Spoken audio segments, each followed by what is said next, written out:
Okay, the central character of this one is J.T. Austin. He is one of the children of Amargosa. The others are Davra Andraste, who is in Children of Amargosa. She is the first one that we meet. She is busy falling from the sky. J.T. was introduced earlier in Give Me Shelter, and I'll get back to him in a moment. Davra is like the brains of the group. She is the smart one, and sometimes during this particular arc, it's kind of been hard to find her a series, but it paid off when I got to her book. I had a little fun going back and forth in time where she's like an extremely young starship captain, and it goes back to 5 minutes after storming Amargosa ends, and there's actually some rehashes of scenes from Children of Amargosa from her point of view. But enough about Davra, because you're not going to hear from her until we release First Command, which will probably be in 2025. So, yeah. There's a sneak preview, 3 years early.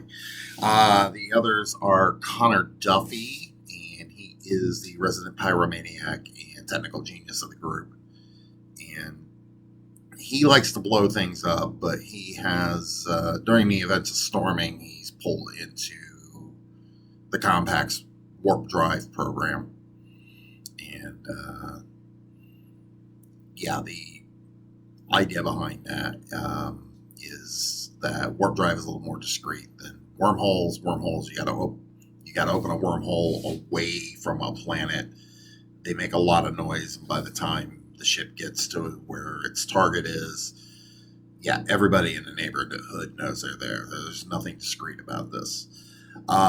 So Duffy will spend the entire arc becoming the resident expert and become the resident expert on a new drive system that shows up in his particular novel, which is called Jump.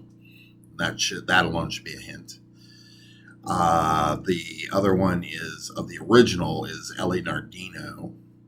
And spoiler alert, if you've only read Second Wave and you had read Storming, surprise, Ellie comes back. Ellie is something of, she is a cross between a girl raised by wolves, or in this case, lycanths.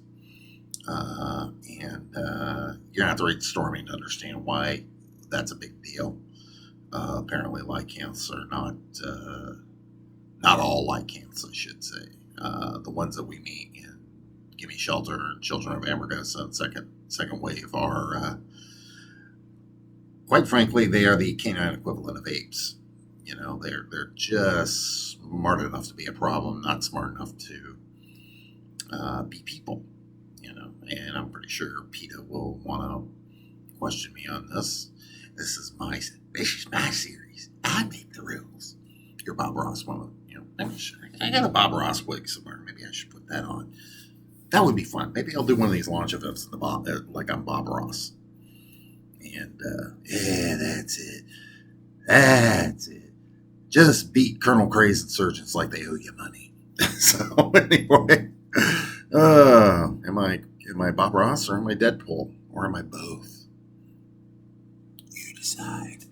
And then there's the addition of Mitsuko Yamada, who has over time become JT's best friend, and she is the grandniece of the King of Bonaparte, which is the Compact's only functioning monarchy. There are monarchies kind of like, I kind of imply Britain is still a monarchy, but it's kind of a shadow of its former self.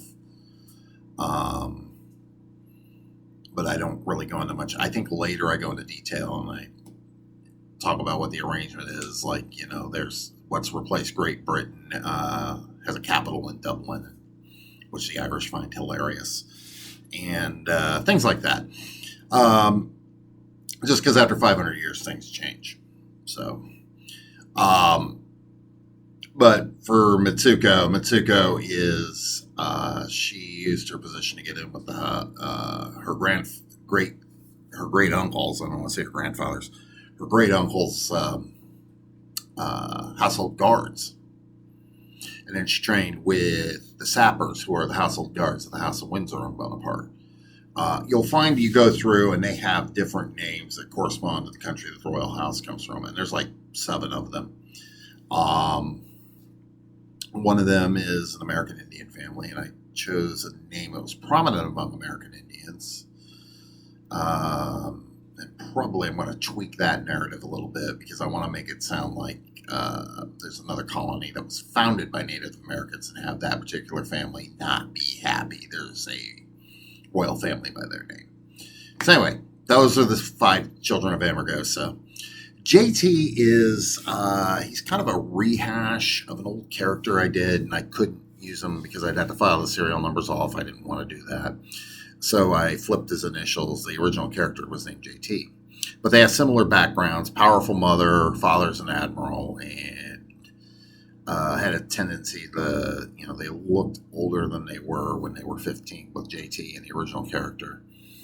And so they were able to lure women into situations that I think under present day law would get them arrested, and under the laws of the various settings that they were in would get either TJ or JT arrested. And of course, TJ took a completely different. In fact, I named a character for him. I wanted him to have kind of a similar background, and he was kind of a mentor to Mitsuko in Flight Blade. And what is that? Anyway, I just got a haircut today, so it does that. JT is caught in one of these moments before he can get the woman he's with in trouble or get himself into trouble. Well, he's already in trouble. And his father, who is estranged from his mother, comes to his mother's estate and decrees that he's going to military school, which his mother backs wholeheartedly. He's not having it. He's like, no, I'm not. I am a Desarius, and Desarius children do not go to military school, and I'm out for having all my fun while I can because you're going to take this life away from me someday and make me a stuffy old business executive. On his 50th birthday, he is destined to become the CEO of Desarius Interstellar. And he decides that, screw that. He boards a freighter intending to go to this world called Tien, which is the cultural and financial capital of the Compact. It is more populous than Earth. It is more culturally sophisticated than Earth. It is wealthier than Earth. It is the biggest of the big 5 planets. You have Tien, then you have Earth and Mars, and then you have 2 other ones. One is Etrusca, which is where JT's maternal family is from, which is where Desarius Interstellar was founded before they moved it back to Earth. And then there's another one called the Caliphate, which, you would think, oh my God, you have made Iran into a planet. No, actually, I patterned it after Indonesia. So, there you go. I make them completely different from what you would expect. And I've had a few beta readers go, you shouldn't do that. It might offend readers. Okay, spoiler alert, I don't care. So,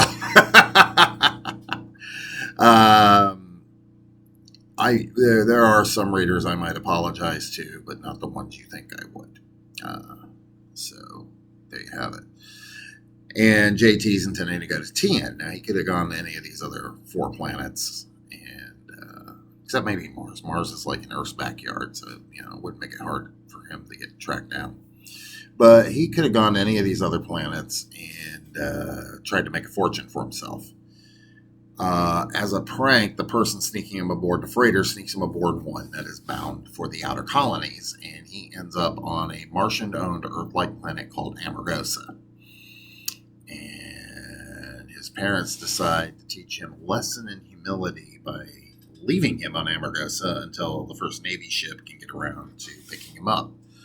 That won't be for 4 or 5 months. And so he's put into custody of a local constable who owns a farm, the Parker family. And he becomes the pet Earthman of John Parker's daughter, Lizzie. So if you read Gimme Shelter, at the end of Gimme Shelter, it's pretty clear that JT and Lizzie are an item and they are going to be together for a while. Gimme Shelter ends 5 minutes before it. Actually, if you go into Children of Amargosa, which is when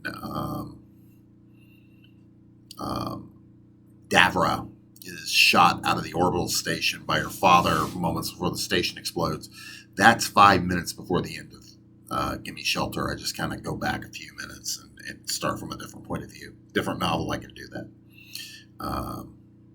I do annoy some beta readers like that. And I'm like, no, I do tell it chronologically within the novel, not within the series. I do a lot of back and forth in the series, which is a lot of fun, actually.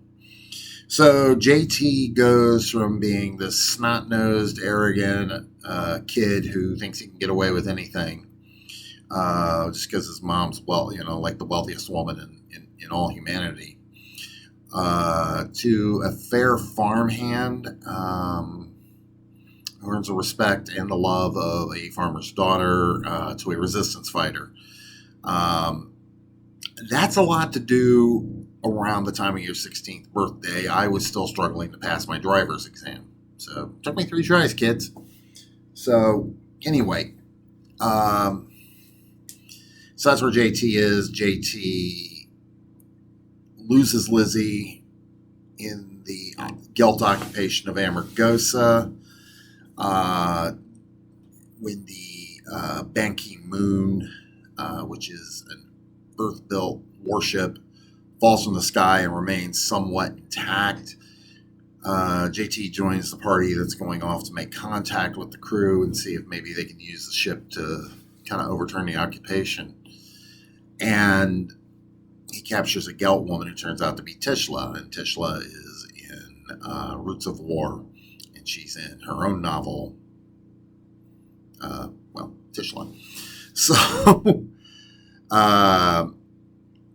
he doesn't know what her name is because she's pretending not to speak Humanic.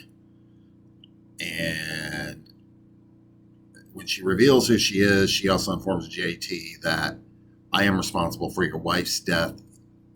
I am your prisoner. You can do whatever you want with me, and I will not resist. And she's kind of picked up enough on him to know that he's not going to take liberties with her, but she would perfectly understand if he just whipped around and, pumped 3 bullets into her chest. And she continues to say this, if you decide, at some point she says, if you decide that my blood is the price for that mistake, here's my husband's dagger. And so JT and Tishla bond because JT is impressed that, what did you do? She took her husband's claim on what was once the Metesian colony of Gilead to become, and turned it into Hanar, which is run by humans, which is run by Gelt, which is run by other species. And so they kind of develop a mutual crush on each other, and it's kind of there in Suicide Run. But here, JT kind of tries to use that to his advantage because he's got people he's got to save, and he's hoping Tishla will back him up on it. And that's where we're at with JT. JT goes from being really a snot-nosed, what police officers I've known have called a Chad, and becomes a resistance fighter, and then after that just sort of becomes this unwilling soldier in this big greater white war, which will unfold across the Suicide arc. Okay, I got a bit long-winded there, so if you wait just under 60 seconds here, you get to see me read from Chapter 2 of Checkmate. And stay tuned, and we will have that up here in about 45 seconds.